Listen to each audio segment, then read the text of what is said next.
from Eunice, Under the Surface of Images.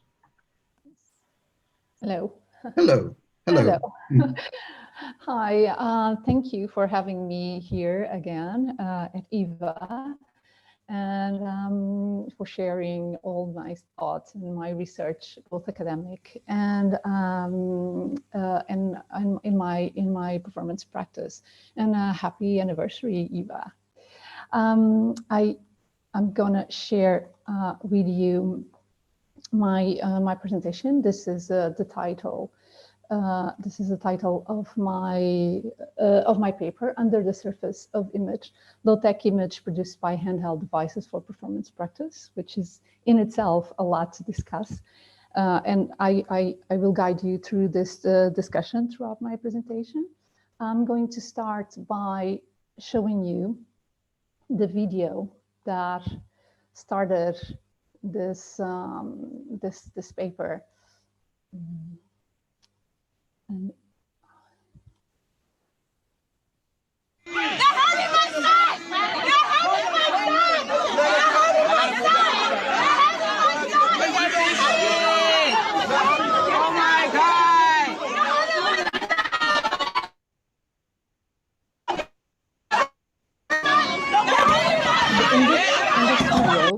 And this tells this shows the police, the New York police, trying to rip the baby of Jasmine Hadley from her hands so they could arrest her. And while the police are trying to take the baby from her, she's holding on to the baby, and she's keeping it, holding on to it. Well, what happens is the police eventually succeeded, takes the baby to a shelter place, and she gets arrested. So this is the moment when it happened. But what led to this moment is that Jasmine Hadley, a 23-year-old single mom from Brooklyn, she was at a food stamp in New York, Brooklyn, and she was with her baby. She was waiting for several hours to get some response about she had lost the benefits for her and for her baby. And so she decided to sit on the floor with her baby, and the security told her she could not be seated on the floor because it was against the rules. And but she refused to stand because she was tired and she wanted to rest. So security called the police, and this is the image that we got, that it was filmed by the people who were at the place, and it went on Facebook and went viral.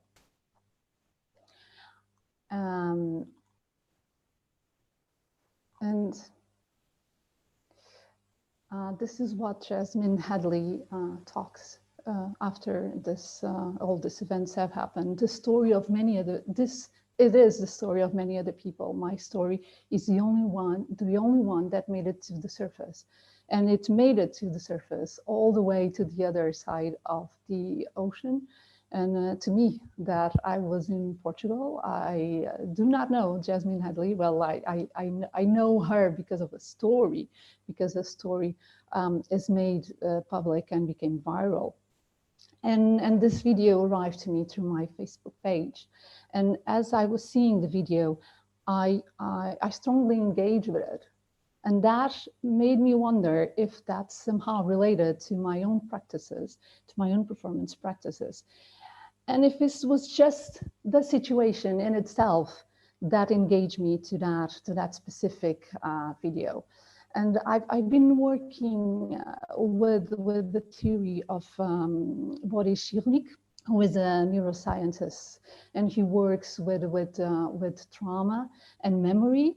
And Boris Cyrulnik been developing several studies about how emotion is imprinted into memory. And in this specific article that I have here and I discussed in my paper, he talks about the development of the sensorial and how the memory gets imprinted. And this sensorial development is traced by Boris Cyrulnik since birth. with newborns learning to read parents and caretakers, emotions by body contact. And at the core of this research is the attachment figure. And this attachment figure is an external base of security to babies when relating to the world. This attachment figure gives shelter when the baby experiences fear or traumatic events. And if such figure fails to exist, the emotion would allow the baby to gain confidence, fails to be retained in the memory. Creating uncertainty and new information can be overwhelmed and experienced as traumatic. Memory no longer retains an imprint, and the interaction with others can be perceived as uncertain once there's no storage of emotion in the memory. Also, Boris Cyrulnik made aware that we do not need to experience the horror when it comes to retaining memory in our brain. He talks horror as a fascination that fixes the memory, and we don't need to experience this horror in order to straighten our memory of horrific images. People only have to show one series of horrific images. And that made me relate to to Jonathan Crary, and specifically with his essay, Spectacle, Attention, and Counter-Memory in 1989, when he developed his studies on the perception and the observer. And Jonathan Crary, in this article, he questions if the spectacle can have an impact on the reorganization of the subject, which means the memory, the body, the memory, the attention, and the construction of the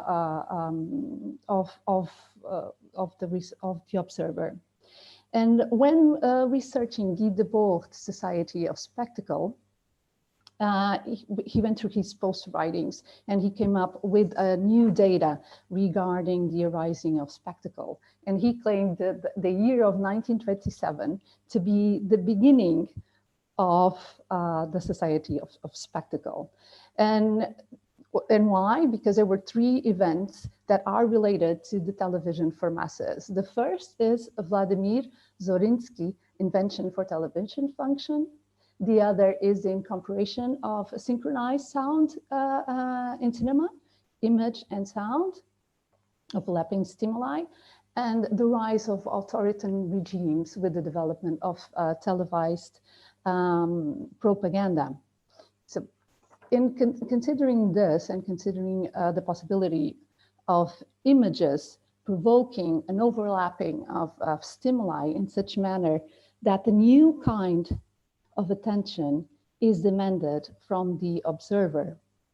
So this may provoke a crisis, and in this specific article, Crary also goes to Walter Benjamin Archive project, and this can provoke a crisis of a sweeping remarking of the observer by calculated technology of the individual derives from a new knowledge of the body.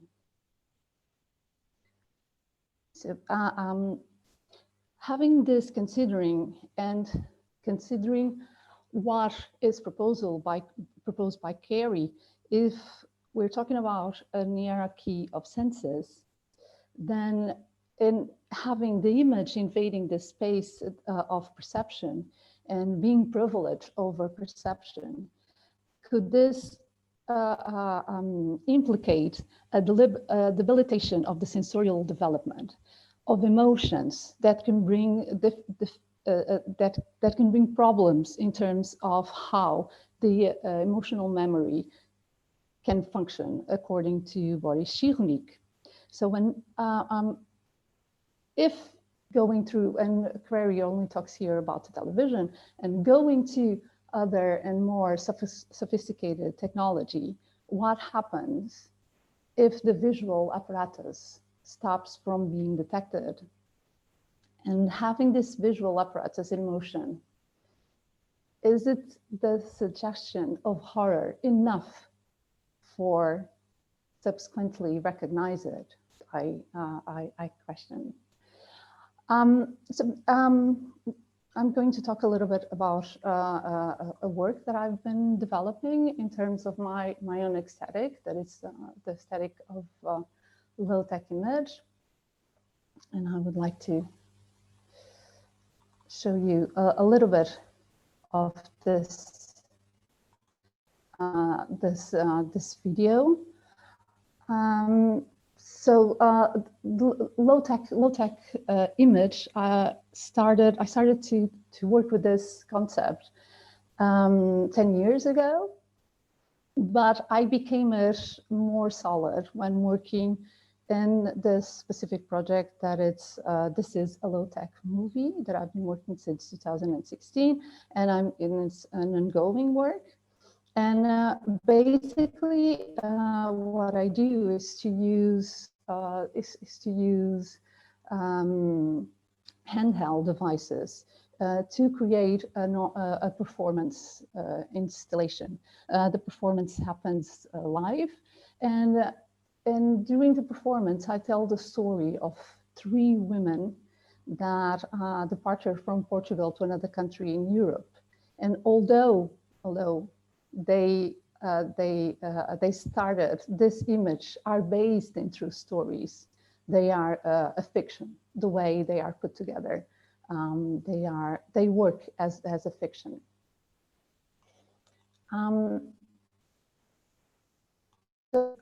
With this film, with this work, with this performance, I start working in the concept of low-tech image.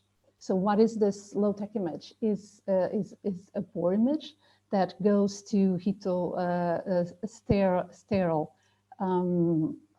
concept of poor image, the image that don't obey hierarchies, and